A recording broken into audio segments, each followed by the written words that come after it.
ऐसे ही पता चला कि कॉकरोच जनता पार्टी के प्रदर्शन समाप्त हो रहा है, वहां पे सिख किसानों के एक जत्थे ने घोषणा कर दी कि हम जा रहे हैं देश बचाओ आंदोलन लेके। कि भाई किससे ये देश बचाओ आंदोलन लेके जा रहे हो? हटाएं से एक मिनट, भाई किससे देश बचाओगे तुम? उन्होंने कहा भारत अमेरिका का जो ट्रेड डील हुआ है उसमें हमारे हमारे स्वार्थों को बेच दिया गया है, हम किसानों को बेच दिया गया है। अरे यार, ट्रेड डील हुआ ही नहीं, ट्रेड डील हुआ ही नहीं। मतलब वो आपको याद है ना, वो राजदीप सरदेसाई का हमने वीडियो दिखाया था, उसमें वही उसमें आती राहुल गांधी के लिए कह रहा था। तो बहरहाल नहीं नहीं हम तो जाएंगे जाएंगे जाएंगे।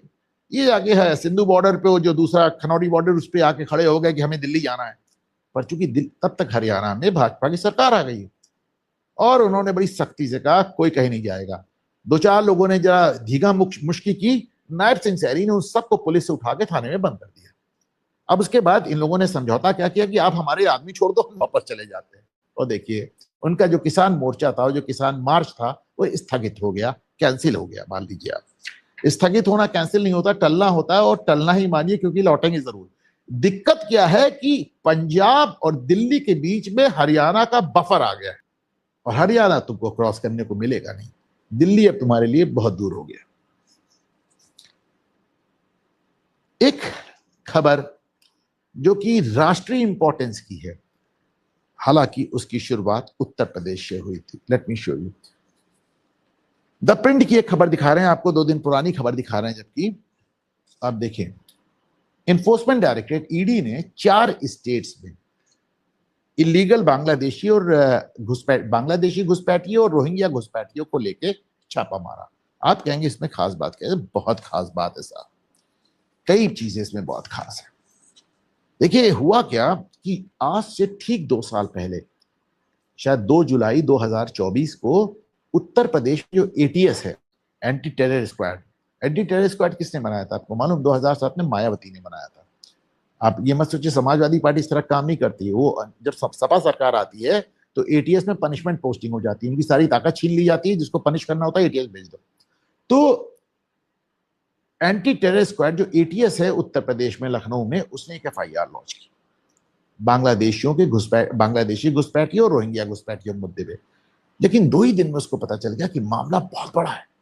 फिर उसने ईडी से रिक्वेस्ट किया और फिर ईडी इसमें जांच करने पहुंची और ईडी ने 4 प्रदेशों में 13 से 14 स्थानों पर छापा मारा। ये 4 प्रदेश हैं। उत्तर प्रदेश में सहारनपुर वही है जहां देवबंद है।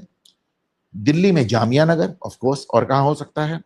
हरियाणा में फरीदाबाद, और बंगाल में वही नॉर्थ 24 परगना, साउथ 24 परगना, मुर्शिदाबाद, वही एकदम बांग्लादेश बॉर्डर जो मामू क्षेत्र है, जहां से मुर्शिदाबाद, जहां से यूसुफ पठान सांसद है। तो साहब जब यहाँ मारा गया तो पैसे तो बहुत नहीं मिले। पैसे ज्यादा क्यों नहीं मिले ये भी बता रहा हूँ। पैसे वहां 40 लाख रुपए नगद मिले और करीब 200 ग्राम मतलब सोना मिला। तो 1 आध करोड़ रुपए, 1 सवा करोड़ रुपए के मिला। तो ये पैसे ज्यादा नहीं मिले, लेकिन दो चार चीजें बहुत खतरनाक नजर आई।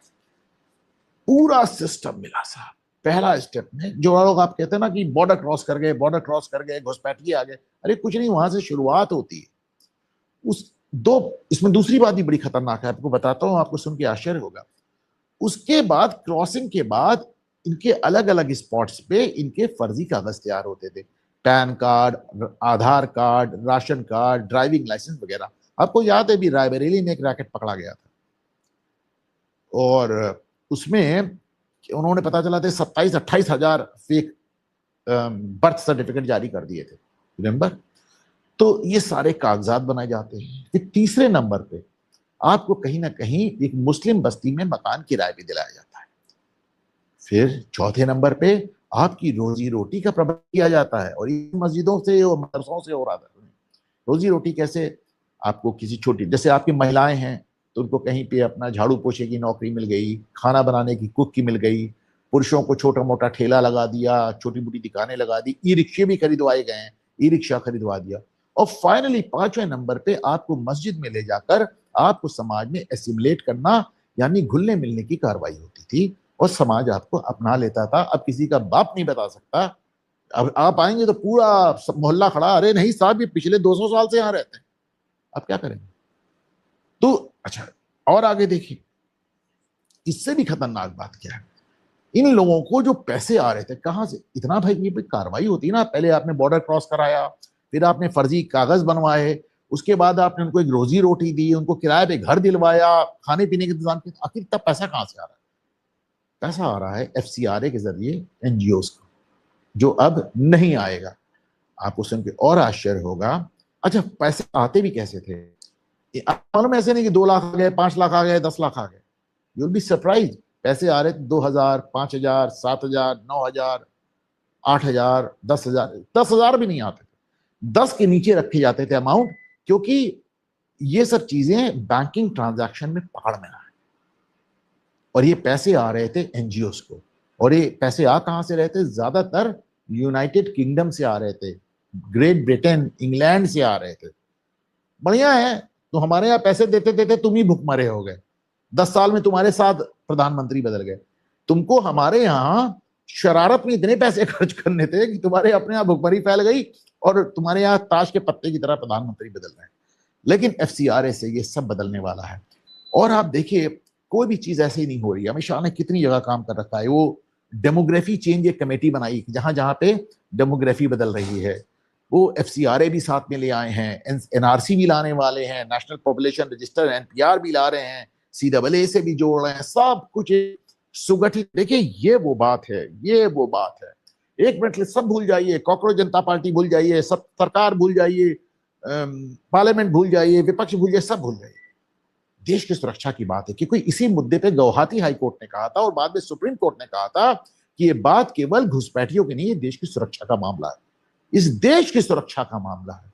और ऐसी वजह से कौन वो आदमी है, कौन वो सरकार है, कौन वो मंत्री, कौन वो गृह मंत्री? अमित शाह ही है जो इन सारी चीजों को एक छाते के नीचे ला रहा है, जहां पे आपको डेमोग्राफिक चेंज कमेटी भी मिल रही है, जहां आपको FCRA विरोध कानून भी मिल रहा है, जहां आपको वक्फ विरोधी का कानून भी मिल रहा है, जहां आपको CAA भी मिल रहा है, जहां आपको NRC भी मिल रही है, जहां आपको NPR भी मिल रहा है। सारी चीजें एक छाते के नाच उसमें लाके एक सिंक्रोनाइज्ड, एक सुगठित कार्रवाई हो रही है।